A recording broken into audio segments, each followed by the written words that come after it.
Hi everyone, welcome back to IeshaNyreeTV, and today we're going to talk about something I had to overcome in the very beginning of my voiceover career. I was actually trained for acting from a theatrical point of view. That's where I started on the stage. That is one of my first loves. I did a lot of Shakespeare. I did a lot of just musicals and plays, all sorts of stuff back in beginning of middle school all the way to college and beyond. So a lot of that training lends itself very well to voiceover, actually. How I get very physical with my movements. That's great for doing voiceover because no one can see what you're doing. And there's an old phrase that says, what the body does, the voice will follow. So if you're having trouble finding a character, a lot of good ways is just get your whole body into it. Otherwise, if you sit still, it sounds very stilted and stagnant and, well, frankly, just boring. And who wants to be boring? Not me. So a lot of that is great. Some of it, not so great. And one of the things I struggled with a lot when I was starting as an actress is getting used to the sound of my recorded voice. Yeah, and I wish I could ask for a show of hands, because a lot of people go through this. When you hear yourself on a recording, it just sounds different. Like, for me, it just sounded so flat and nasally, and it just sounded weird to me. I hated it. I hated the sound of my recorded voice.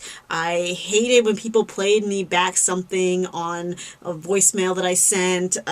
For a while I tried to use a tape recorder to memorize lines. Ugh, I couldn't even do it. I was like, this sucks so bad. I hate this.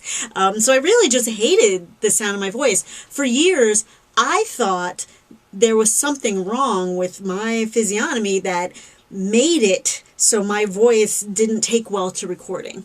I really did, because there was no one around to educate me otherwise. I mean, after all, I was doing a stage actor. We weren't recording anything. Everything was live and in the moment.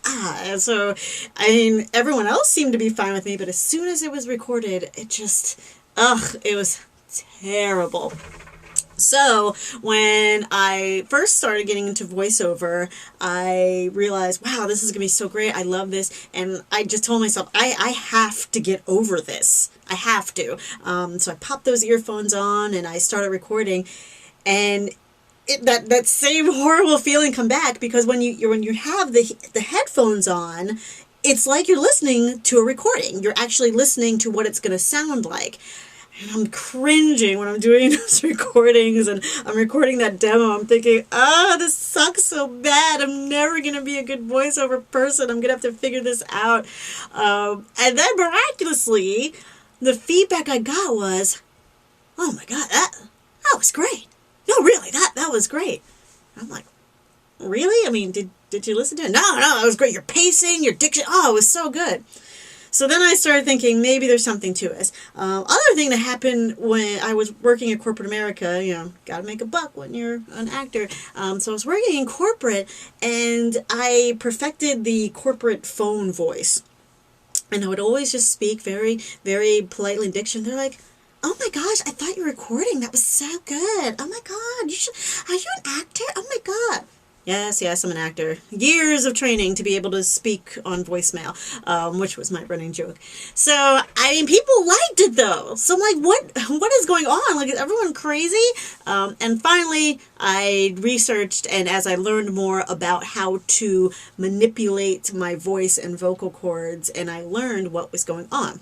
Turns out, everyone's voice sounds different to them when they're on a recording. The reason being is just how we hear things, like how sound is generated and taken into our system. So you hear sound from all the sound waves coming in. So we speak and we get sound, or we hear sound, and it travels through the air this way into our eardrum, and it hits our eardrum, like a drum. That's why we call it the eardrum. So it hits that, and those sound waves are translated to our brains, and we hear it. That's how we hear sound. That's how it's taught we hear sound. The thing is, when you're speaking, you also hear your voice from the inside, because it's generated from the inside. It's generated from their vocal cords.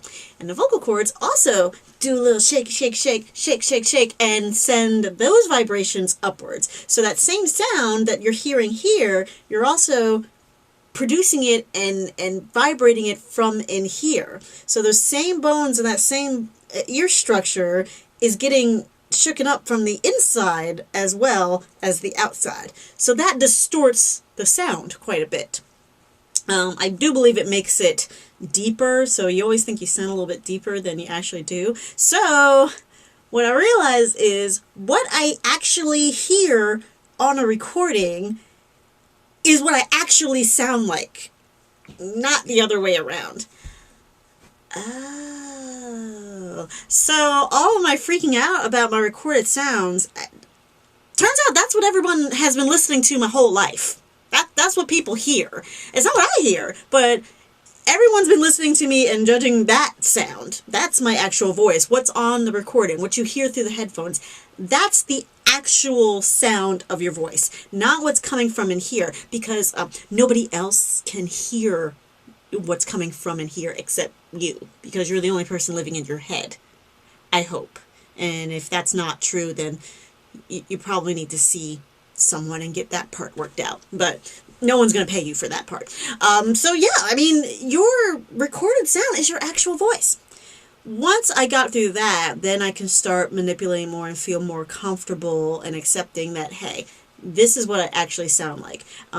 It does come in handy, and oftentimes I will try to work with a headphone, especially if I'm having to manipulate my voice to a different type of character, or make it go higher or lower than what I'm used to, because I want to be able to hear what I'm producing and how the adjustments that I'm making to my sound are affecting the words. So just a little fact, one of the things you have to get used to if you are a voiceover artist is get used to the sound of your own voice on recordings. Just keep in mind, it's normal, and that's your true sound. If you ever want to hear it, pop on some headphones, record yourself on tape, and see what happens. So that's just a little bit of info about me and how I got started. So I hope that helps you love your voice even more.